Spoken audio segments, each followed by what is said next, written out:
हमारे साथ हैं वैल्यू क्वेस्ट इन्वेस्टमेंट एडवाइजर्स के सीईओ रवि धर्मशी, जो शेयर बाजार में 2 दशक से ज़्यादा का अनुभव रखते हैं। रवि धर्मशी एक स्टॉक पिकर हैं। आइए उनसे समझते हैं कि इस समय मार्केट में क्या करना है। Ravi ji, good morning. ये करेक्शन जो हुई है पिछले 1 महीने में, क्या ये एक सिर्फ मार्केट को एक बहाना चाहिए था, तो चाइना बहाना बन गया, या अर्निंग्स बहाना बन गया, या वाकई में अर्निंग सीजन जितना हम सोच रहे थे उससे भी ज़्यादा खराब है, ये एक रीज़न रहा? ओवरऑल व्यू क्या अब इस समय इस मार्केट में, स्पेशली इस करेक्शन को देखते हुए?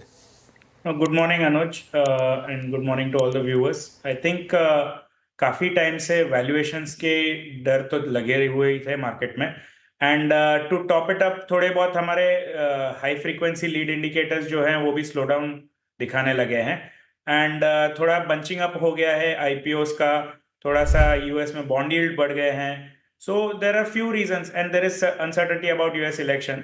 तो ये सारे मिला के कारण बन गए हैं फॉर अ करेक्शन, और करेक्शन अभी शुरू हुआ है। मुझे नहीं लगता है हमें जल्दी करनी चाहिए टू से कि अब करेक्शन खत्म हो गया, but at the same time it is a correction. ये यहाँ से कोई बड़ा क्रैश नहीं होने वाला है। जो वैल्यूएशंस आगे चले गए थे, शायद 3 महीना 6 महीना अगर मार्केट कहीं ना जाए या थोड़ा सा नीचे चला जाए तो those correction would correct itself. Reason ये क्रैश नहीं है, इसका सबसे बड़ा रीजन तो ये है कि इंडिया के कंपनियों ने कोई डेट नहीं लिया हुआ है। तो ये जो मार्केट का वैल्यूएशन करेक्शन है will not result into a severe slow down at the economic front. और दूसरा ये है कि of course FIIs have been big sellers specially in the last month, but अगर आप ये 10-12 साल का ट्रेंड देखें तो एफआईआईज की सेलिंग मुझे लगता है यहाँ से थोड़े वक्त में बॉटम आउट होने लगेगी, बिकॉज उनका होल्डिंग ऑलमोस्ट 16% पर पहुंच गया, which is a 15-year low. So judging from those things, it looks like we are in the middle of a correction, but यहाँ से कोई बड़ा क्रैश नहीं आने वाला है।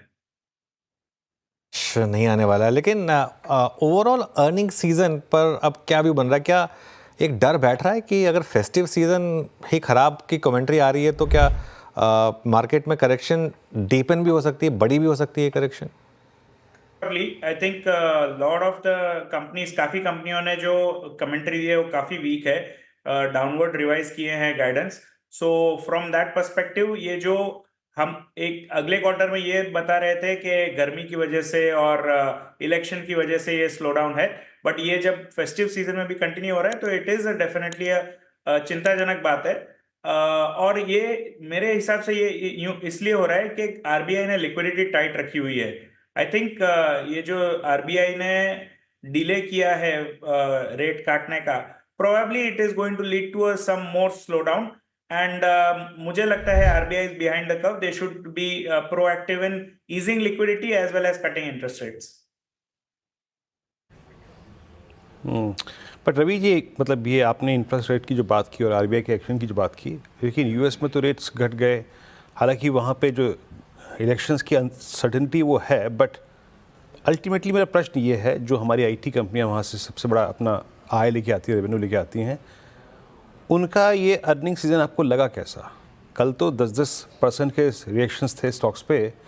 आईटी पर आप क्या कर रहे हैं, स्पेशली मिड कैप आईटी पे? सा सेग्रीगेशन हो गया है। जो लार्ज आईटी कंपनीज हैं वो नहीं कर रही हैं परफॉर्म, कोई एक एक्सेप्शन होगा, बट जो मिड कैप आईटी है उनका कंटिन्यूस परफॉर्मेंस अच्छा आ रहा है। इनफैक्ट हमने ये देखा है कि जिन कंपनियों का बैंकिंग एंड फाइनेंशियल सेक्टर से ज्यादा डिपेंडेंस नहीं है, वो सारी कंपनियां काफी अच्छी कर रही हैं, वेदर इंजीनियरिंग आर&डी हो या मैन्युफैक्चरिंग रिलेटेड हो, तो वो सारी कंपनियों के नंबर्स अच्छे आ रहे हैं। So from that perspective, and ये कुछ मिड कैप कंपनियां अब actually they are becoming large enough to compete in the large deals also, तो उनके लिए ये बड़ी चीज है, बड़ी बात है। बट बहुत नई लार्ज डील्स नहीं आ रही है बाजार में, इसलिए लार्ज कंपनियों को ग्रोथ दिखाना थोड़ा मुश्किल पड़ रहा है।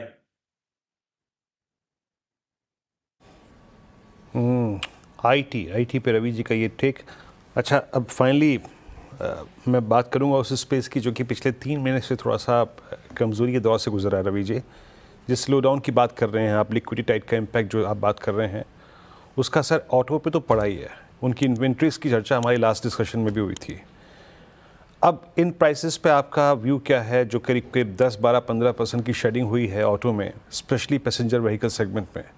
बजाज ऑटो का ठीक आपने सुना ही, कंसिडरिंग दिस फेस्टिवल सीजन, आपका व्यू अभी ऑटो में कितनी और शेडिंग बाकी है यहाँ से?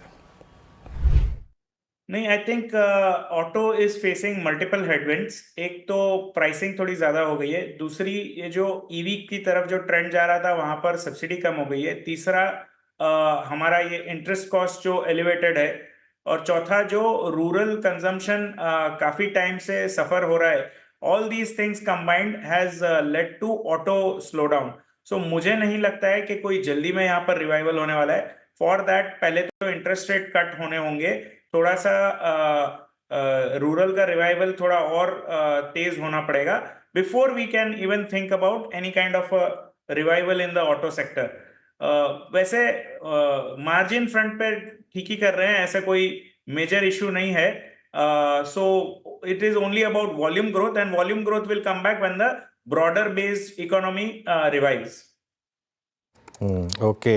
अच्छा, रवि जी, आप स्टॉक स्पेसिफिक कमेंट शायद ना करें, लेकिन पिछले कुछ दिनों में एक चीज़ जो दिखी है कि कुछ बाइंग लौटी है HDFC बैंक जैसे दिग्गज स्टॉक में। क्या यहाँ पर एक सेंस बन रही है कि एक जो इतने सालों से करेक्शन चली आ रही थी, या फिर जो एक under performance large private banks में थी, यहाँ पर थोड़ी बाइंग है, क्योंकि और कुछ नहीं तो यहाँ वैल्यूएशन कम्फर्ट है एटलीस्ट? नहीं, Anuj ji, you are right. मैं किसी एक कंपनी पर नहीं करूंगा, but as a large private banks you are absolutely right. यहाँ पर जो वैल्यूएशंस है वो एक ऑलमोस्ट 15 साल के लो पर हैं। जो नाम बताया आपने, ऐसी कंपनियां 2 times 1 year फॉरवर्ड बुक पे मिल रही हैं, ये काफी ही लो वैल्यूएशन है। नो डाउट यहाँ पर प्रॉब्लम रहे हैं, कुछ निम पर प्रेशर रहा है, क्रेडिट ग्रोथ नहीं आ रहा है, क्रेडिट ग्रोथ पर लिमिट लग गई है बिकॉज डिपॉजिट ग्रोथ नहीं हो रहा है। सो फ्रॉम दैट पर्सपेक्टिव थोड़ा सा चैलेंज हो गया है। हाउएवर अगर हम ये सोचें कि ये स्ट्रक्चरली अब ये 12 से 15% ग्रो करने वाली कंपनियां हैं, ना कि 20 से 25%, तो आप उन वो भी अभी फैक्टर हो चुका है मेरे हिसाब से प्राइसेस में, और मार्केट यहाँ से उनको वैल्यूएशन नहीं दे रहा है। तो अगर ये 12 से 15% भूल से अगर 15 से 17% हो जाता है, तो फिर यहाँ पर काफी स्कोप है री रेटिंग का भी। So I would be very very positive on the large private banks. शायद 2 क्वार्टर और लग जाए for the revival to happen, but यहाँ से मुझे नहीं लगता है कुछ खोना है। और जैसे आपने बताया, ये रिलेटिव आउट परफॉर्मेंस तो शुरू हो ही चुका है, बट एब्सोल्यूट आउट परफॉर्मेंस भी आएगा। एक दो शायद एक आध 2 क्वार्टर लग जाए। बिल्कुल, यहाँ पर थोड़ा सा मूव है आप HDFC बैंक में पिछले कुछ दिनों से। एक और स्पेस जहाँ पर काफ़ी पेन दिखी है हमने, वो है स्पेशलिटी केमिकल्स। क्या आपने पोर्टफोलियो में कुछ स्टॉक्स को रखा है यहाँ पर, या इन लेवल्स पर कुछ बनता है यहाँ पर एक अप्रोच लेना? सो सी, स्पेशलिटी केमिकल में थोड़ा आपको पुरानी कहानी बताऊं तो 2014 से 21 एक बहुत बड़ी तेजी आई थी। ये जो तेजी आई थी इज वाज बिकॉज चाइना अपनी प्रोडक्शन का कैपेसिटी बंद कर रहा था। वो कैपेसिटी इसलिए बंद कर रहा था कि वहां पर पोल्यूशन इश्यूज हो रहे थे, और उस वक्त इंडिया प्रोटेक्शन दे रहा था अपने केमिकल कंपनियों को। सो एक बहुत बड़ी तेजी, एक जो सेक्टर $3-4 बिलियन का पूरा सेक्टर का मार्केट कैप हुआ करता था, वो $20 बिलियन से ज्यादा हो गया।